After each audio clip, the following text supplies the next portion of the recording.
Ruth അധ്യായം 2. നൊവോമിക്ക് തന്റെ ഭർത്താവായ എലിമെലക്കിന്റെ കുടുംബത്തിൽ മഹാധനവാനായ ഒരു ചാർച്ചക്കാരനുണ്ടായിരുന്നു. അവന് ബോവസ് എന്ന് പേർ. എന്നാൽ മോവാബി സ്ത്രീയായ രൂത്ത് നൊവോമിയോട്, ഞാൻ വയലിൽ ചെന്ന് എന്നോട് ദയ കാണിക്കുന്നവനെ ആശ്രയിച്ച് കതിർ പെറുക്കട്ടെ എന്ന് ചോദിച്ചു. പോയിക്കൊള്ളുക മകളെ എന്ന് അവളോട് പറഞ്ഞു. അങ്ങനെ അവൾ പോയി വയലിൽ കൊയ്ത്തുകാരുടെ പിന്നാലെ ചെന്ന് പെറുക്കി. ഭാഗ്യവശാൽ അവൾ എലിമെലക്കിന്റെ കുടുംബക്കാരനായ ബോവസിനുള്ള വയലിലായിരുന്നു ചെന്നത്.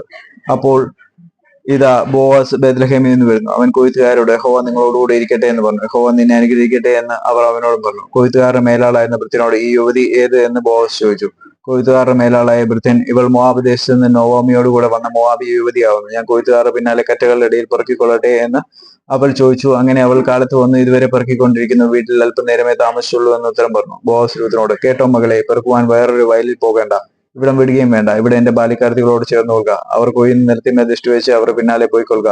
ബാല്യക്കാർ നിന്നെ തുടരുതെന്ന് ഞാൻ അവരോട് കൽപ്പിച്ചിട്ടുണ്ട്. നിനക്ക് ദാഹിക്കുമ്പോൾ പാത്രങ്ങൾക്കരികെ ചെന്ന് ബാല്യക്കാർ കോരി വെച്ചതിൽ നിന്ന് കുടിച്ചുകൊള്ളുക എന്ന് പറഞ്ഞു. എന്നാറെ അവൾ സാഷ്ടാംഗം വീണ് അവനോട്, ഞാൻ അന്യദേശക്കാരത്തി ആയിരിക്കെ നീ എന്നെ വിചാരിപ്പാൻ തക്കവണ്ണം നിനക്ക് എന്നോട് ദയ തോന്നിയത് എങ്ങനെയെന്ന് പറഞ്ഞു.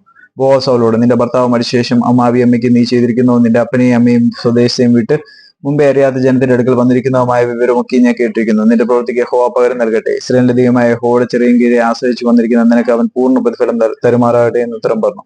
അതിനവൾ, യജമാനെ, ഞാൻ നിന്റെ ദാസന്മാരെ ഒരുത്തിയെ പോലെയല്ല എന്ന് ഒരിക്കലും നീ എന്നെ ആശ്വസിപ്പിക്കുകയും അടിയനോട് ദയയായി സംസാരിക്കുകയും ചെയ്യുവാൻ തക്കവണ്ണം എന്നോട് നിനക്ക് കൃപ തോന്നിയില്ലോ എന്ന് പറഞ്ഞു. ഭക്ഷണ സമയത്ത് ബോവസ് അവരോട്, ഇവിടെ വന്ന് ഭക്ഷണം കഴിക്കുക, കഷ്ണം ചാറ്റിൽ മുക്കിക്കൊള്ളുക എന്ന് പറഞ്ഞു. അങ്ങനെ അവൾ കൊയ്ത്തുകാരുടെ അരികെയിരുന്നു. അവൻ അവൾക്ക് മലർ കൊടുത്തു. അവൾ തിന്ന് തൃപ്തിയായി ശേഷിപ്പിക്കുകയും ചെയ്തു. അവൾ പെറുക്കുവാൻ എഴുന്നേറ്റപ്പോൾ ബോവസ് തന്റെ ബാല്യക്കാരോട്, അവൾ കറ്റകളുടെ ഇടയിൽ തന്നെ പെറുക്കിക്കൊള്ളട്ടെ, അവളെ ഉപദ്രവിക്കരുത്. പെറുക്കേണ്ടതിന് അവൾക്കായിട്ട് കറ്റകളിൽ നിന്ന് വലിച്ചിട്ടേക്കണം, അവളെ ശകാരിക്കരുതെന്ന് കൽപ്പിച്ചു. ഇങ്ങനെ അവൾ വൈകുന്നേരം വരെ പെറുക്കിയത് മെതിച്ചപ്പോൾ ഏകദേശം ഒരു പറ യവവും ഉണ്ടായിരുന്നു. അവൾ അത് എടുത്തും കൊണ്ട് പട്ടണത്തിലേക്ക് പോയി. അവൾ പെറുക്കിക്കൊണ്ടുവന്നത് അമ്മാവിയമ്മ കണ്ടു. താൻ തിന്ന് ശേഷിപ്പിച്ചിരുന്നതും അവൾ എടുത്ത് അവൾക്ക് കൊടുത്തു. അമ്മാവിയമ്മ അവളോട്, നീ ഇന്ന് എവിടെയായിരുന്നു പെറുക്കിയത്, എവിടെയായിരുന്നു വേല ചെയ്തത്? നിന്നോട് ആദരവ് കാണിച്ചവൻ അനുഗ്രഹിക്കപ്പെട്ടവൻ എന്ന് പറഞ്ഞു. താൻ ഇന്നയാളുടെ അടുക്കലായിരുന്നു വേല ചെയ്തത് എന്ന് അവൾ അമ്മാവിയമ്മയോട് അറിയിച്ചു. ബോവസ് എന്നൊരാളുടെ അടുക്കലായിരുന്നു ഞാൻ ഇന്ന് വേല ചെയ്തത് എന്ന് പറഞ്ഞു.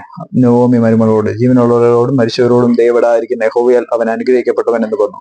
അയാൾ നമുക്കും അടുത്ത ചാർച്ചക്കാരനും നമ്മുടെ വീണ്ടെടുപ്പുകാരിൽ ഒരുത്തനുമാവുന്നു എന്നും നവോമി അവളോട് പറഞ്ഞു. എന്റെ ബാലിക്കാർ കൊയ്ത്തെല്ലാം തീർക്കുവോൾ അവരോട് ചേർന്നിരിക്കുക എന്നും കൂടെ അവൻ എന്നോട് പറഞ്ഞു എന്ന് മോവാബി സ്ത്രീയായ രൂത്ത് പറഞ്ഞു. നവോമി തന്റെ മരുമകളായ രൂത്തിനോട്, മകളെ, വേറൊരു വയലിൽ വെച്ച് ആരും നിന്നെ ഉപദ്രവിക്കാതിരിക്കേണ്ടത് നീ അവന്റെ ബാലിക്കാർത്തികളോടുകൂടെ തന്നെ പോകുന്നത് തന്ന് എന്ന് പറഞ്ഞു. അങ്ങനെ അവൾ യവക്കൊയ്ത്തും ഗോതമ്പ് കൊയ്ത്തും തീരുവോളം പെറുക്കുവാൻ ബോവസിന്റെ ബാലിക്കാർത്തികളോട് ചേർന്നിരിക്കുകയും അമ്മാവി അമ്മയോട് കൂടെ പാർക്കുകയും ചെയ്തു.